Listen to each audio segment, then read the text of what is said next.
दरिया तेरी खैर नहीं, बूंदों ने बगावत कर ली है। हम परवाने हैं, मौत शमा मरने का किसको खोप यहां।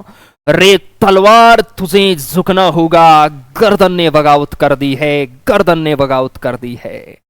नमस्कार, जय हिंद मेरे देश के जवानों, कैसे हो आप सभी। उम्मीद आशा है सभी नौजवान बहुत अच्छे बेहतरीन होंगे और बिल्कुल जिस पल का आप सभी नौजवान बेसब्री से इंतजार कर रहे थे, वो खुशखबरी आपको आने वाले दिनों के अंदर देखने को मिलने वाली है। बस आप सभी नौजवान पूरे जोश के साथ तैयारियों के अंदर भी लग जाइए। बहुत जल्द अग्निपथ स्कीम के अंदर बहुत अच्छे अच्छे बदलाव जिनकी जरूरत भी है वो देखने को आप सभी को मिलने वाले हैं। चलिए, कौन सी वो बदलाव है जो सेना चाहती है, ये देश चाहता है, और इस सेना की जो तैयारी करने वाले हमारे जो जाबाज रणबांकुरे हैं, जिनका सपना है फौजी बनकर फुल टाइम देश की रक्षा करना, बिल्कुल आपके हित में होने वाले उन बदलावों पर अभी हम बात करने वाले हैं। और आने वाले कुछ ही दिनों के अंदर आप सभी को इन बदलावों पर मोहर लगती दिखाई देगी। चलिए स्टार्ट करते हैं। अग्निपथ स्कीम आप सभी को पता है 14 जून 2022 में इस स्कीम को लागू किया था और हर एक राज्य के अंदर इसके आंदोलन भी हुए थे कि कहीं ना कहीं देश हित में ये स्कीम बिल्कुल भी सही नहीं है, लेकिन सरकार ने थोप दिया।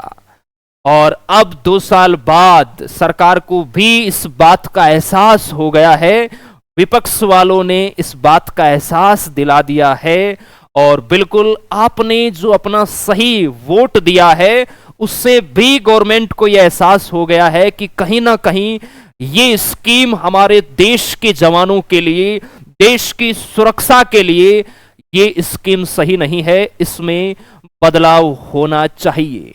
और बिल्कुल इसमें अब बदलाव होने ही वाले हैं। बस आप सभी नौजवान बेहतरीन है वो तैयारियां कीजिए पूरे जोश के साथ। कौन सी वो बदलाव है जो सेना चाहती है, जो आप चाहते हैं, उनके बारे में अभी हम आगे डिस्कस करेंगे। वैसे आप सभी ने न्यूज़पेपर के माध्यम से, सोशल मीडिया, प्रिंट मीडिया के माध्यम से ये देख भी लिया होगा कि कौन सी वो बदलाव है जो आने वाले दिनों में हमें इस अग्निपथ स्कीम के अंदर देखने को मिलेगा। 10 प्रमुख मंत्रालयों के सचिवों को अग्निपथ योजना की समीक्षा के लिए गठन किया है और ये फिर पीएमओ को रिपोर्ट सौंपने वाले हैं। तीनों सेनाओं ने अग्निवीर को लेकर इंटरनल सर्वे भी किया है। अभी कुछ ही दिन पहले आप सभी ने देखा होगा न्यूज़पेपर के माध्यम से कि तीनों सेनाएं हैं वो इंटरनल सर्वे कर रही है और जो नौजवान ऑलरेडी अग्निवीर स्कीम के तहत जो सेना के अंदर शामिल हो गए हैं, उनसे तीनों सेनाओं के जो अधिकारी है वो बातचीत भी कर रहे हैं कि ये स्कीम सही है या नहीं। तो वहां से उनको कहीं ना कहीं वो कमियां दिखाई दी है कि हाँ ये सेना के अंदर नहीं होना चाहिए। और कौन से वो सुझाव है, और सेना ने तो आप सभी को पता है बार बार केंद्र सरकार के समक्ष प्रपोजल भी रखे हैं, लेकिन कहीं ना कहीं केंद्र सरकार ने उन प्रपोजलों को स्वीकार नहीं किया है, लेकिन अब करना होगा। अग्निवीर योजना में किस बदलाव के पक्ष में है सेना? तो पहला और सबसे बड़ा जो बदलाव है वो लाडले, अभी आप सभी को पता है अग्निवीर स्कीम के तहत जो भी भर्ती होते हैं उनको 25% नौजवानों को ही परमानेंट रखा जाएगा, बाकी जो 75% है उनको रिटायर्ड कर दिया जाएगा। तो इसके अंदर सेना है वो बदलाव चाहती है कि 4 साल की जो सेवा है इसके अंदर जो आप 25% रिटर्न कर रहे हैं उसमें 60 से 70% अग्निवीर है ये परमानेंट होने चाहिए। और मैं तो कहता हूं कि 60 से 70 नहीं, पूरे 100% होना चाहिए। और ये आंकड़ा लाडले आपको इससे ज्यादा ही आने वाले दिनों के अंदर देखने को मिलेगा।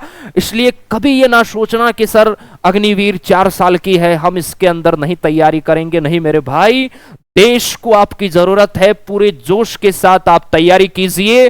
100% आप लाडले परमानेंट होंगे, आप सभी निश्चिंत रहिए।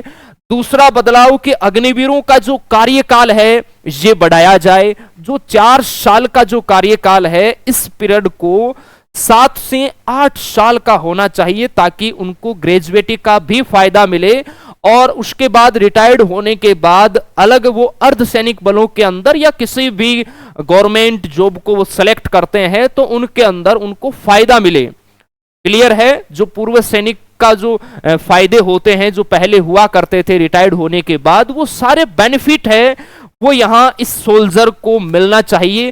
तो दूसरा बड़ा बदलाव है कि 4 साल से बढ़ाकर इस कार्यकाल को 7 से 8 साल की इनकी ये सेवा अवधि है वो होनी चाहिए। तीसरा जो आपका बदलाव है वो है प्रशिक्षण, जो ट्रेनिंग है ये अभी वर्तमान समय में अग्निवीरों की जो ट्रेनिंग है ये 24 हफ्ते की हो रही है। सेना ये चाहती है कि पहले की तरह ही ट्रेनिंग होनी चाहिए।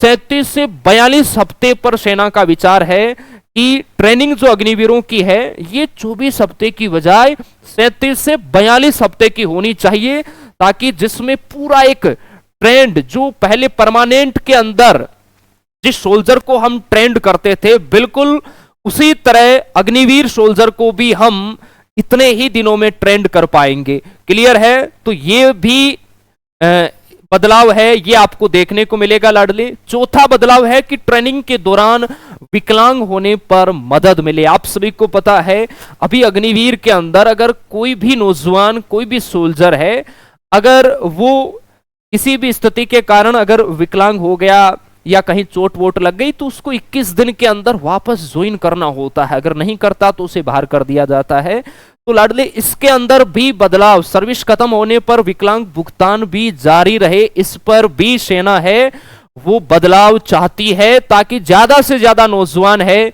वो सेना का हिस्सा बने। क्योंकि आप सभी ने देखा होगा पहले जितने फोरम अग्निवीर के पहले जितने फॉर्म इंडियन आर्मी के अप्लाई होते थे उससे आधे ही फॉर्म आ रहे हैं। पहले की तुलना में कहीं ना कहीं हमारे देश के नौजवानों का जो मनोबल है वो डाउन हुआ है, गिरा है।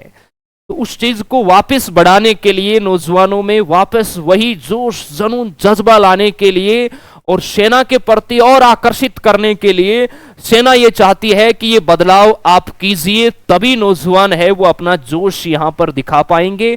शहीद होने पर परिवार के सदस्य को नौकरी, शहीद होने पर परिवार को आर्थिक भत्ता है वो भी मिलना चाहिए। क्लियर है? इस पे सेना है वो मंथन कर रही है।